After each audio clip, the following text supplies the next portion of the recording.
भाजपचे ज्येष्ठ नेते गोपीनाथ मुंडे हे काँग्रेसमध्ये येणार होते याचा पुनरुच्चार माजी मुख्यमंत्री पृथ्वीराज चव्हाणांनी केलाय।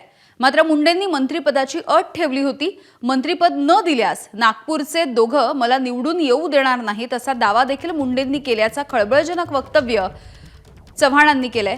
त्यामुळे नागपूरचे भाजपचे ते दोन नेते नेमके कोण याची जोरदार चर्चा सध्या राजकीय वर्तुळामध्ये सुरू आहे। दरम्यान आपण मुख्यमंत्री असताना मुंडे आणि अहमद पटेल यांच्यामध्ये गुप्त बैठका झाल्या होत्या आणि सोनिया गांधींनी गोपीनाथ मुंडे यांच्या प्रवेशाला परवानगी दिली।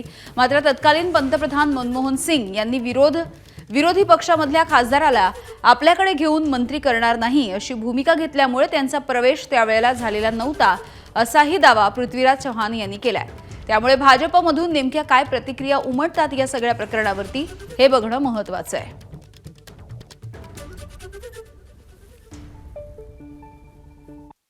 त्यांच्या पिताजींना आम्ही काँग्रेसमध्ये घ्यायचा प्रयत्न केला। मी मुख्यमंत्री असताना आमचं सगळं ठरलं। सोनिया गांधींची परवानगी घेतली, त्यांनी माझ्याकडे मत मागितली की मला राजीनामा द्यावा लागेल, मला खासदारकीचा, मला मंत्री करा, कारण मला निवडणूक लढावी लागेल। कॅबिनेट मंत्री तर एकदम शक्य होईल, कारण त्यामुळे राज्यमंत्री स्वतंत्रपणे करता येईल। आमचं सगळं ठरलं, ते गुप्तपणे आले। आता त्याचा एव्हिडन्स, त्याचं काही सिग्निफिकन्स नाही।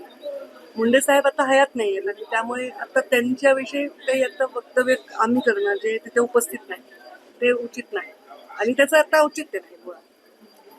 असं काही तुमच्या काय करणार आहे तुम्ही? त्याचं आहे का एवढा विकास घालवला का? 500-600 कोटी आले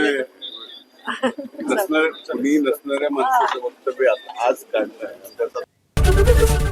एबीपी माझा, उघडा डोळे बघा नीट।